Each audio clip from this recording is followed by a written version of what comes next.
السلام عليكم ورحمة الله وبركاته. الحمد لله رب العالمين، والصلاة والسلام على أشرف الأنبياء والمرسلين، وبعد. إن أصدق الحديث كتاب الله، وخير الهدي هدي محمد صلى الله عليه وسلم، وشر الأمور محدثاتها، فإن كل محدثة بدعة، وكل بدعة ضلالة، وكل ضلالة في النار. اللهم أعذنا من النار يا رب. يقول سبحانه وتعالى: أعوذ بالله من الشيطان الرجيم. ألهاكم التكاثر حتى زرتم المقابر، كلا سوف تعلمون، ثم كلا سوف تعلمون، كلا لو تعلمون علم اليقين لترون الجحيم. Tuzabu imani, darasa iliyopita tulizungumzia tafsiri ya aya hii au aya hizi tulizosoma hapa. Kalla law ta'lamuna ilma al-yaqin la tarawunna al-jahim. Allah anatuambia katika surati at-Takathur, kwa hakika hamjui ilmu ya yaqini, ilmu ya kifo hamuifahamu, na lau mngejua ilmu ya kifo la tarawunna al-jahim, wallahi mtauona moto.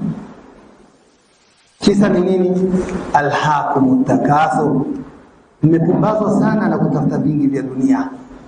Hatta zurtumul maqabira, mpaka pale mtu ambapo uhai wake unafika mwisho anakwenda kuyazuru makaburi na analazwa makaburini.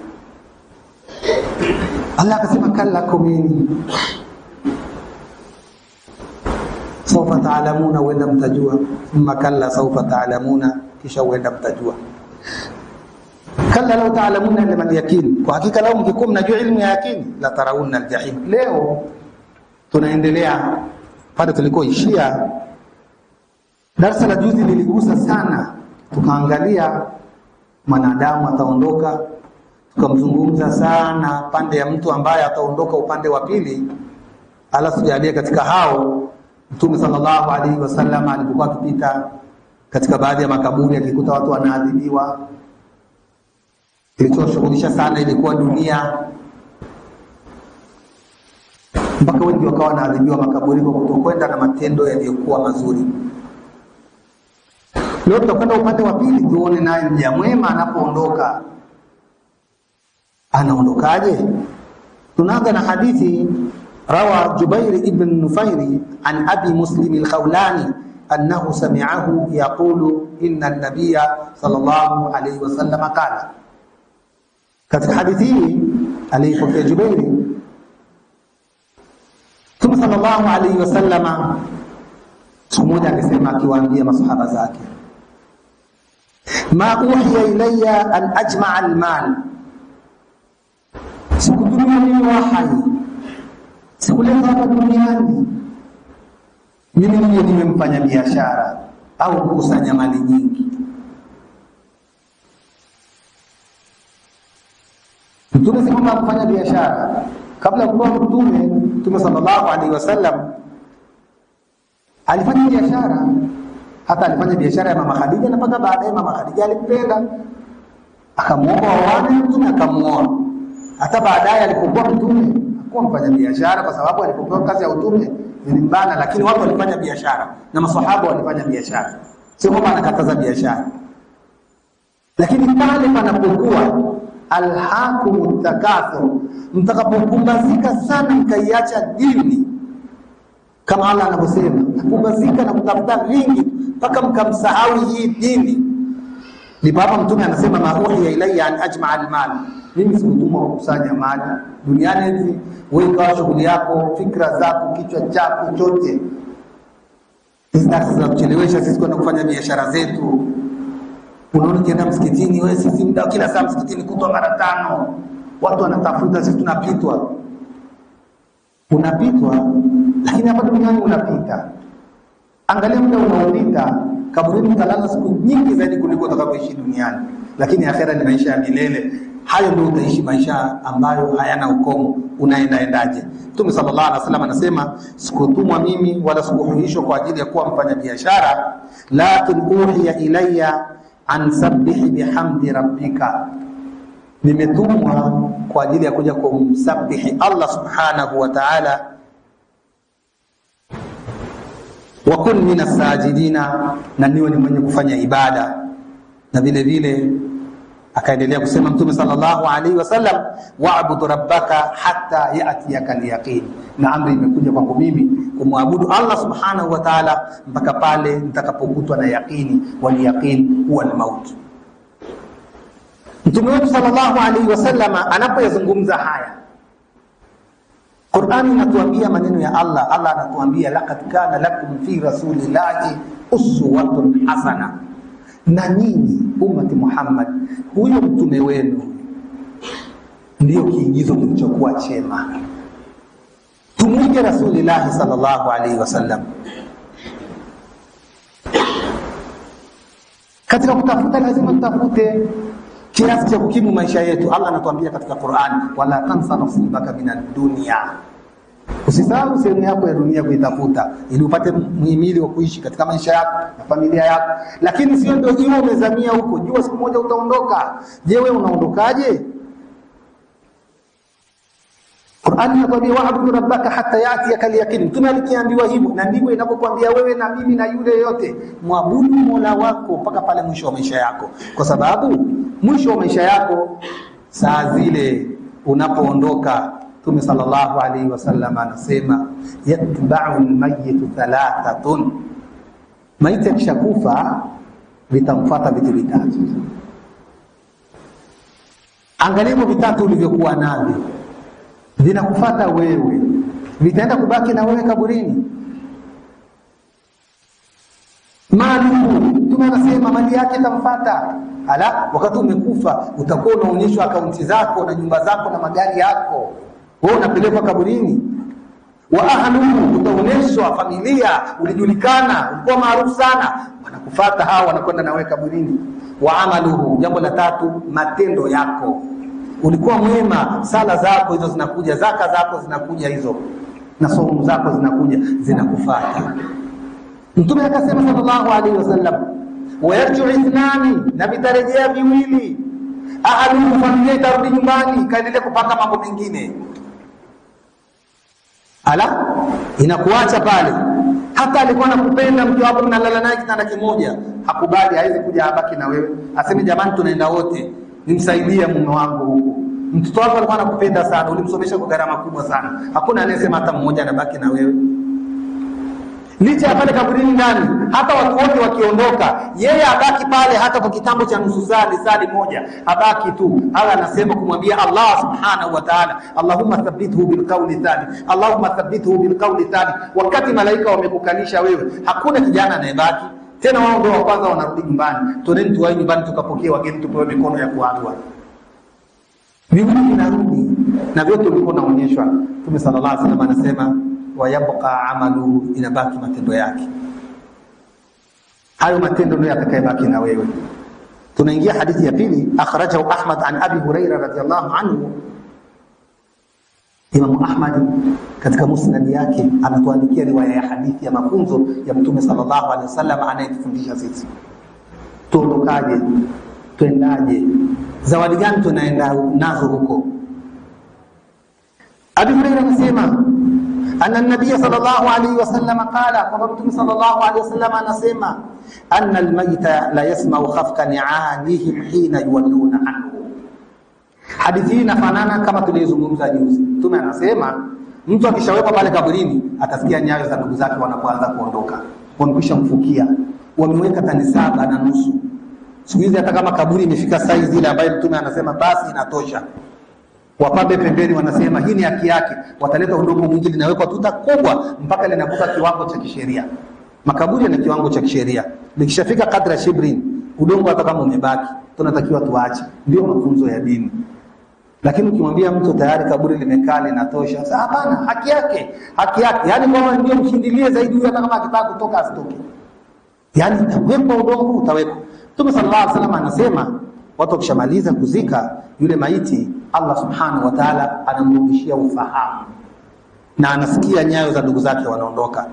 Tunaenda pande ya pili, fa in kana mu'minan, atakapokuwa ni muumini. Sasa Juzi tulikuwa tunazungumzia sana pande ya watu watakayekwenda na matendo yao ni mabaya. Tukasikia hadithi nyingi, mtume alikisikia sauti wakilia, wakiadhibiwa, mpaka mtume akifikia kusema laula alla tadafanu.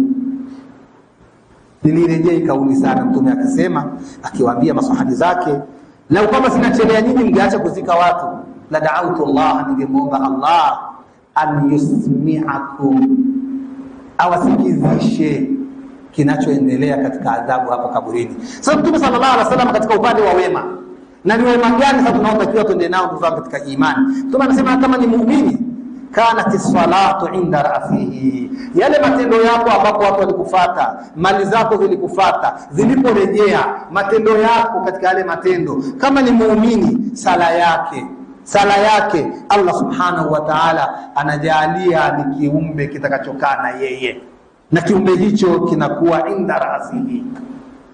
Sala hii Allah subhanahu wa ta'ala, sala tunaposali hivi leo tunaandikiwa thawabu sisi. Mfano wa thawabu ni kama vile watu wanacheza mpira, wakishinda wanaandikiwa point. Point ni kitu kinachoandikwa tu hivi, lakini mwisho wa siku huwa pointi zinageuka kombe labda la dhahabu lenye thamani fulani, na baadaye zinakuwa ni zile zawadi au nani, pesa nyingi watu wanazozipewa. Na sala ni hivyo hivyo. Tunapofanya hizi sala sisi hapa, thawabu ni mfano wa pointi. Chukulieni, kwa sababu nyinyi watu wengi ni watu wa mpira na kujua mambo ya mpira. Ni kama vile pointi siku hizo zitakuja kugeuka linakuwa kombe lenye la dhahabu, linathaminiwa shilingi ngapi, mabilioni mangapi. Sasa yale ndio yale manufaa watu wanayoyaona kwa duniani, wanaweza kuyatumia, wakagaiwa watu na wanatumia katika stadi zao. Sasa sala hizi Allah subhanahu wa ta'ala, sisi tunasali hizi thawabu ni kama vile pointi anaziandika. Siku tutakapokuwa tayari kwenye kwenda kulipwa, hizi pointi hugeuka kuwa ni thamani ya kiumbe ambacho Allah subhanahu wa ta'ala, utakapobaki pale kaburini, kitajitokeza ni kiumbe hai. Sala yako itasimama katika upande wa kichwa chako. Mja muumini huyu sasa, sala yako hiyo unatakiwa uisomee na uijue. Unatakiwa kuja kusali, sala yako iwe na nguo zako ziwe na udhu, wewe mwenyewe uwe na udhu, ili sala yako iwe ni yenye kutimia. Mtume anasema la salata bighairi tahurin, sala haitakubaliwa wala haitaandikwa katika thawabu kama mtu atakuwa hana tahara. Tahara kuanzia nguo zake, hizo nguo zako zio zimefuliwa na zisiwe zimegusana na vitu najisi kama vile mikojo, damu na hivi na vile, iwe ni tahara. Isiwe Muislamu baada wewe unakuja kusali, unaingia msalani unakojoa na hali ya kuwa unavaa nguo yako hivyo wewe inadondokewa na mikojo, ile nguo haitafaa kusalia. Ukisali sala hii inakuwa haina maana kwako wewe. Kwa hiyo mtu atakapokwenda, Mtume sallallahu alaihi wasallam anasema in kana mu'minan kanat salatu inda ra'sihi, sala ndio mtetezi wa kwanza. Wakati wewe umelazwa pale, umeelekezwa upande wa mashariki, uso wako umeelekea upande wa kibla, sala inakuja kukita pale kwa ajili au mtetezi wako na askari wa Mwenyezi Mungu ambao watakaokuja pale kuanza kukuuliza. Wakana siyamu an yaminihi, saumu uliyofunga ikakubalika, saumu yako ya kweli iliyoepukana na machafu ya mdomo wako, matendo yako, macho yako, masikio yako, kwa sababu tunatakiwa tufunge kila kitu. Mdomo katika kusengenya, kusema urongo, macho kutazama ya muharamati, masikio kusikiliza ghaniyatu hizo na mambo ya vile vile ya fitna. Sikiliza muziki, umefunga unasikiliza muziki, tunapoteza mtu sikiliza muziki, unasikiliza mambo ya fitna. Saumu iliyokubalika nayo inakuja katika kuwa mtetezi wako, itakuwa upande wako wa kulia pale ulipokuwa umelala. Ndio maana ya kwamba mtu anafatwa na vitu vyake vitatu: watu na mali na matendo. Matendo yanabaki na wewe, yakibaki pale yanakuwa wewe ulipokuwa umeyatenda saa zile. Umekwenda mwanaume umefunikwa shuka 3, shuka zisizokuwa na mfuko, hakuna akiba, imewekwa hata dola 1 au 2. Hata zikiwekwa pale hazisaidii chochote. Haiwezi kuja malaika akamwambia nimeletwa na dola zangu 5, 10, 200 hapa. Malaika piga kimya, nenda kanunue kitu kikusaidie. Malaika wa Mwenyezi Mungu Subhanahu wa Ta'ala hawana mahitaji ya duniani, hawali wala hawanywi. Khulqa minan nur, wameumbwa kutokana na nuru. Maisha yao ni struggle na afya zao ni njema. Sasa ukiangalia sala yako ndio hiyo, utakwenda kuwa katika kinga zako kaburini kwako. Saumu yako, je, sala unayo au sala ni za kuazima katika mwezi mmoja? Hapana, sala inatakiwa miezi yote. Sala sio ya kuazima, sala unaichukua kikamilifu. Na saumu vile vile uifunge kwa nia njema, na sio kufunga kwa kudokoa. Kuna mwingine anafunga lakini hakufunga, anaweza kujifanya kafunga tu vile, haitekelezi masharti yake. Wakana zakatu an yasari, kama ni mtu mwenye mali unahitajika utoe zaka, toa zaka ya mali yako. Zaka ile nayo inakuja kwa upande mwingine, na yenyewe inakuja kwa upande wako wa kushoto. Zote kinga yako hizi wewe kwa ajili ya kukinga na askari wa Mwenyezi Mungu na adhabu ya Mwenyezi Mungu Subhanahu wa Ta'ala. Unapoiacha hiyo mali yako na usiitolee zaka, Allah anasema wale ambao wanalimbikiza dhahabu na fedha na wazisitolee haki ya Mwenyezi Mungu Subhanahu wa Ta'ala, zitageuka kwake yeye kuwa ni kaa lililotengenezwa kama vile pasi, atakwenda kuchomwa nalo. Tunakusanya mali kwa biashara, lakini zina haki zake. Mwisho wa mwaka lazima upige hesabu na uwape maskini haki yao. Vile vile Mtume sallallahu alaihi wasallam akasema, wa kana fi'lu alkhairati min as-sadaqati was-silati wal-ma'ruf wal-ihsan. Vitu vingine katika matendo yako ambayo ni katika khairi mbalimbali unazofanya, hizo khairi ni kuleta tasbihi subhanallah, unasoma Qur'ani, unamsaidia jirani ile utakaloweza kumsaidia, mina sadaka katika sadaka, wasila na kuunga ndugu yako anaumwa, unaenda kumtembelea ndugu yako akikuhitajia msaada fulani, kuunga undugu, gaishi na ndugu zako kwa uzuri, as-silatu rahim, kuunga undugu, wal ma'ruf, na wema wote ufanyao. Kutaadha njiani, unaondoa unatakataka zinakera watu kitu gani, min al-ma'ruf wal ihsani, kuwafanyia watu ihsani, zungumza nao vizuri. Inda rijlaihi, hizi zingine zote zitakusanywa zinakaa upande wa miguuni. Angalia sala ilikaa kichwani, angalia fi'lul khairati inakaa kule miguuni na wewe. Siamu inakaa upande wa kulia na zakai inakaa upande wa kushoto. Vyote vimekuzingira hivi kama unavyo. Fayuta min indi ra'sihi, malaika wanapofika sasa, wewe ulipowekwa pale, amali zako zimebaki na wewe, malaika tayari wanafika wale pale, almunkar wan nakir. Fataqulu salatun ma qibali madkhalun, mmekuja nie, sala inawaambia wale malaika, hakuna mwanya wa kuingia hapa, mimi niko hapa. Mtetezi wako ni matendo yako. Wal asr innal insana lafi khusr. Allah anasema na hapa kwa muda unaenda huo, wal asr, hakika wanadamu wa hasaran illa alladhina amanu wa amilu salihat, ila wale walioamini imani ya ukweli na wakatenda matendo yaliyokuwa mazuri. Kuna matendo alafu unasema nitafanyiwa, nitaombewa. La taziru waziratun wizra ukhra, hakuna mtu anabeba mzigo wa mtu mwingine, kila mtu atabeba mzigo wake mwenyewe. Sasa wanapokuja wale malaika, Mtume sallallahu alaihi wasallam anasema katika hadithi hii, akhrajahu Imam Ahmad fi musnadihi ani nabii sallallahu alaihi wasallam, Mtume sallallahu alaihi wasallam anaposimulia kama alivyosimulia Abi Huraira, fayuta min indi rasi fataqulu salah. Sasa ndipo pale tunapompeleka mtu hana sala, nini kinamtetea upande wake ule? Thumma yuta an yaminihi fayaqulu siyamu, malaika wakigeuka upande mwingine wa kulia, saumu inasema ikiwa imekaa pande ya kulia, ma qibali madkhal, hakuna nafasi upande wangu huu, mimi saumu nipo, alifanya saumu huyu. Thumma yuta an yasarihi, malaika wakija pande ya kushoto, fatakulu zaka na itasema ma qibali madkhal, angalia mtetezi wako ni matendo yako. Thumma yuta min qibali rijlaihi, wakizunguka pande ya nyuma ya miguu, fayaqulu fi'lul khairati min as-sadaqati was-silati wal-ma'ruf wal-ihsani, sadaka zitakuwa ziko upande wa miguuni, kuunga undugu kwa upande wa miguuni, na wema zinginezo nyingi zinawaambia malaika ma qibali madkhalu, hata huwa mna upande wa kuja kunyanyasa huyu bwana. Angalia Mtume sallallahu alaihi wasallam arejea katika hadithi ndio mwanzoni, watarudi familia, zitarudi mali zako ulizoonyeshwa, fa yabqa amaluka, matendo yako ndio yanayobaki. Kama kuna matendo, nini cha kukutetea wewe? Saa nyingine hata watu wenye matendo mabovu tu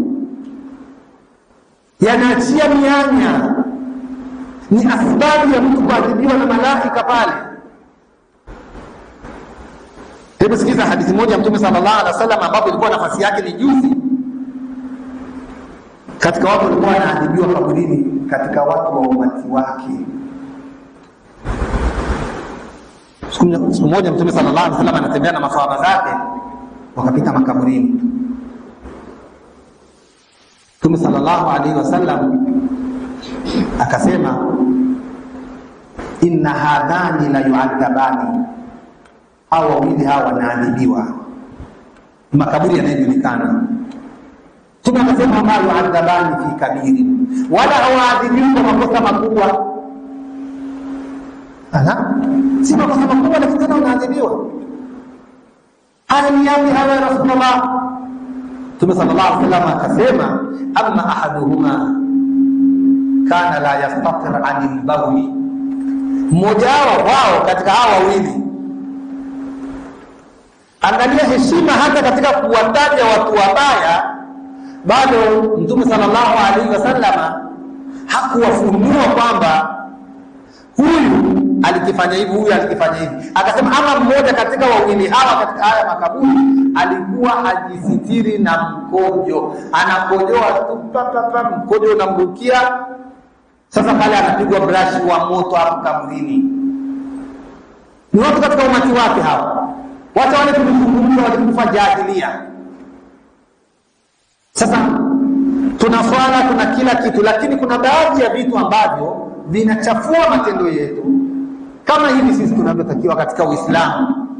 Muislamu, al-Islamu nadhifun fatanadhafu. Uislamu ni nini? Ni usafi. Unahitajika Muislamu na wote uwe safi. Fa innahu la yadkhulu al-jannata illa nadhif. Hakika hata ingia peponi isipokuwa lazima mtu awe msafi. Na kama utakwenda mchafu utaoshwa, na muosho wa Allah subhanahu wa ta'ala haoshi kwa kitu kingine, anaosha kwa moto. Na Mtume akasema hakika katika hawa wawili mmoja wao alikuwa ajisitiri na mkojo,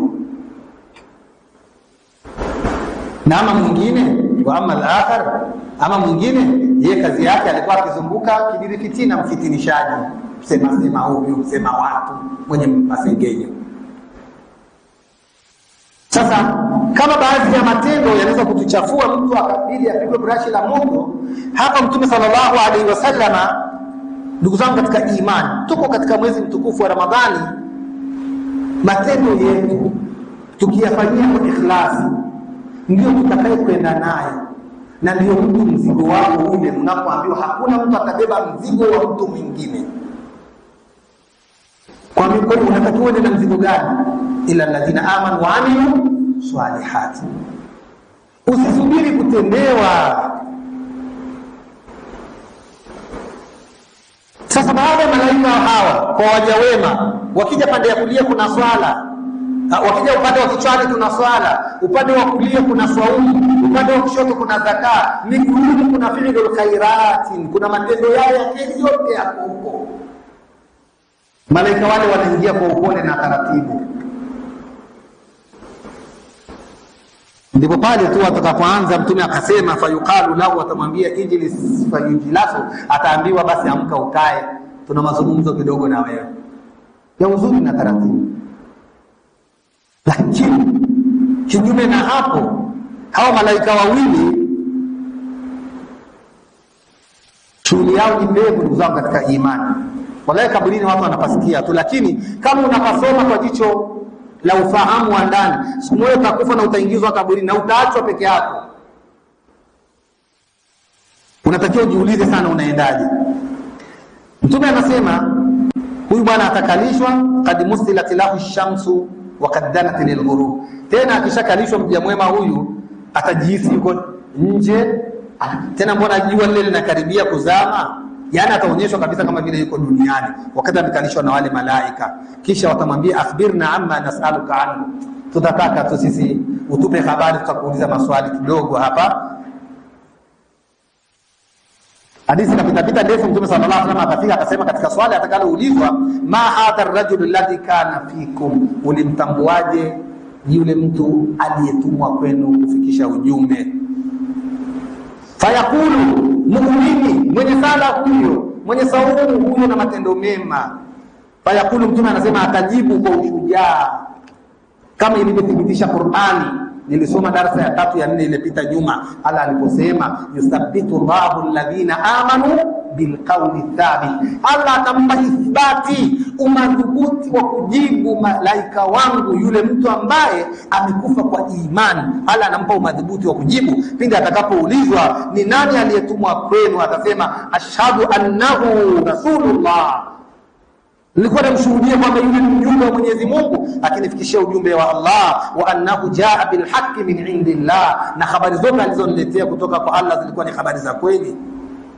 Fayuqalu ala dhalika huyita, malaika watamjibu kwa wepesi na kumwambia hivyo ndivyo ulipokwenda kupewa uhai duniani, utumie hivyo, umsome umwelewe alitumwa nini. Ala dhalika huyita wa ala dhalika mutta, na umekufa kwa imani hiyo, wa ala dhalika tub'athu insha Allah taala, na hivyo ndivyo utakapokwenda kufufuliwa kwa kauli hiyo na ithbati hiyo.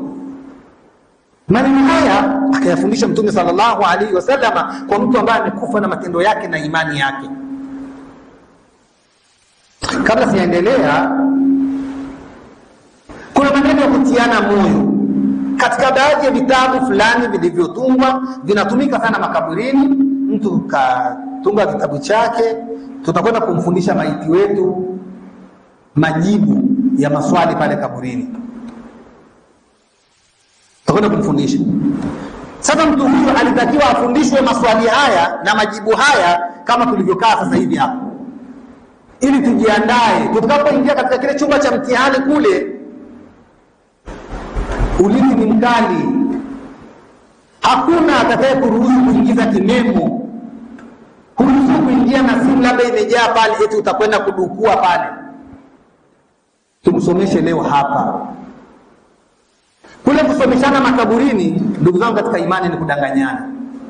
Anayeweza kukusomesha wewe ni yule aliyekuumba wewe, ambaye lugha aliyeitumia yusabbitu Allahu, ni Allah peke yake ndio atampa ithbati ya mtu kuweza kujibu yale maswali ya kaburini. Lakini anayesimama na kile kitabu,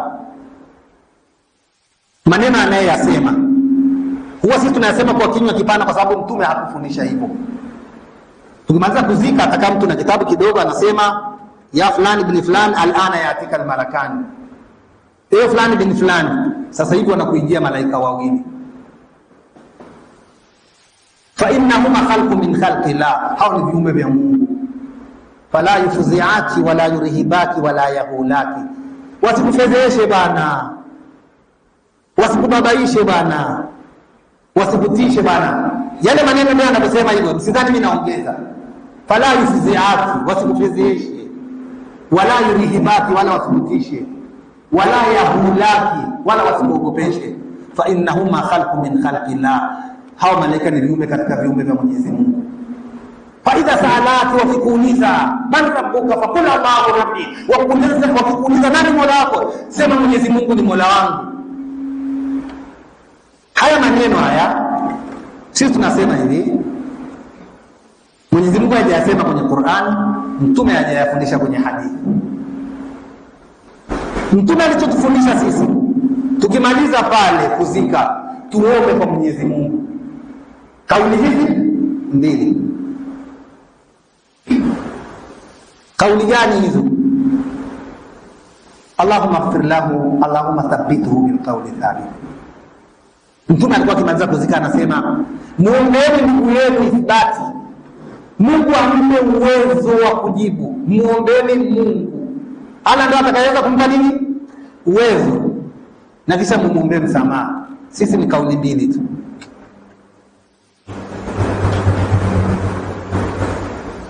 Istaghfiru lahu wa fadlu lahu tathbita, muombeeni msamaha kwa Mwenyezi Mungu.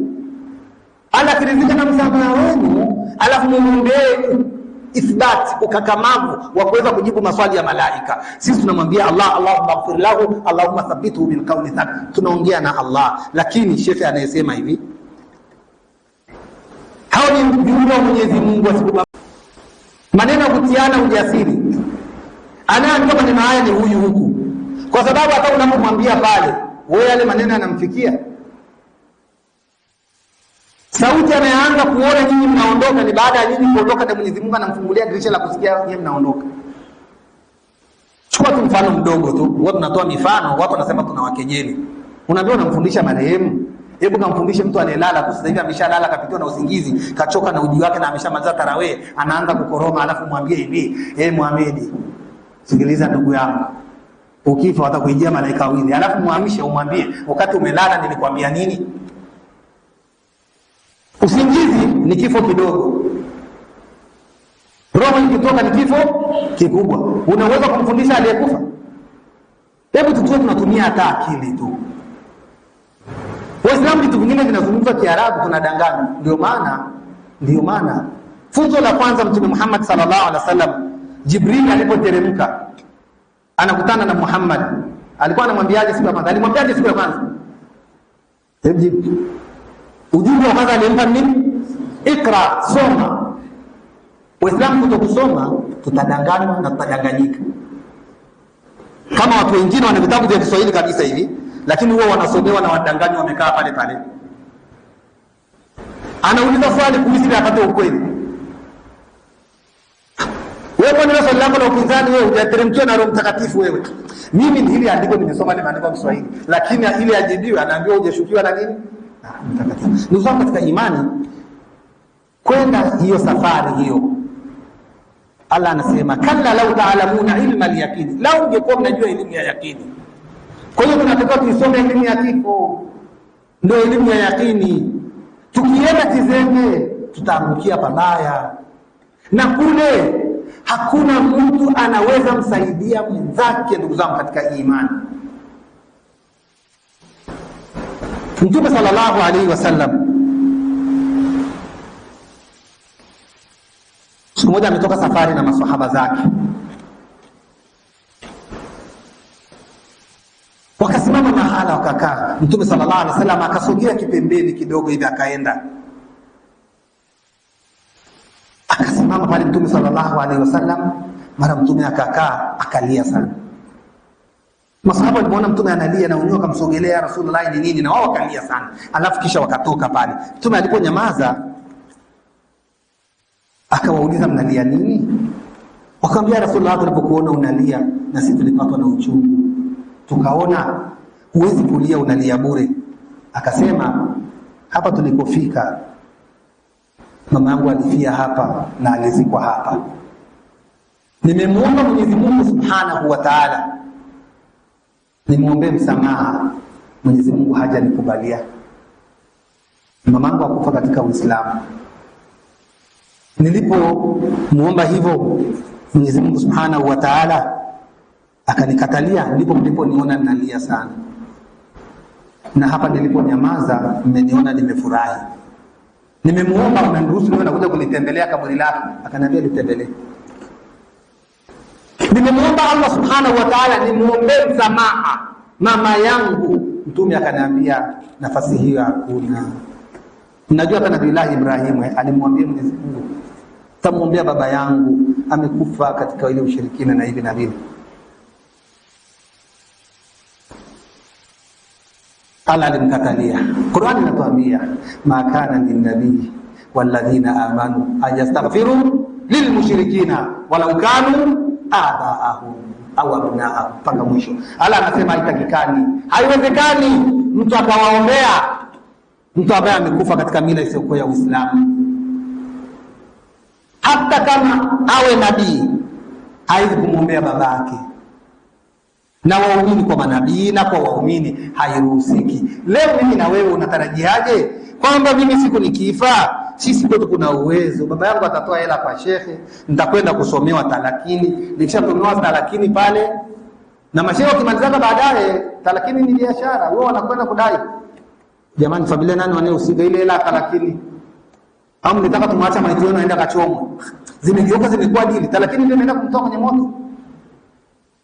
Tusome ndugu zangu katika imani. Tulikuwa tunazungumzia leo, darasa ilipita juzi nilikuwa nikizungumza katika namna ya uondokaji ya kwamba Allah alipozungumza kalla law ta'lamuna ilma al-yaqini la tarawunna al-jahim, wallahi mtaona moto. Tukazungumza pande ya watu wabaya, lakini leo tutazungumza pia katika hii sura. Lakini Mtume sallallahu alaihi wasallam pale alhaqum takathur akasema, mimi sikutumwa kuja kuwa mfanya biashara na kukusanya mali, bali nimetumwa kwa ajili ya kuja kufanya ibada. Na sisi ni wafuasi wake, tunatakiwa tumuige nani? Mtume Muhammad sallallahu alaihi wasallam, kwa kufanya amali zetu kwa ikhlas na matendo yetu. Haya ndio salama yetu na kumitika Allah subhanahu wa ta'ala. Mpaka hapa ndugu zangu katika imani, Allah tujalie tuendelee kusikia maneno wakafuata yaliyokuwa mazuri yake.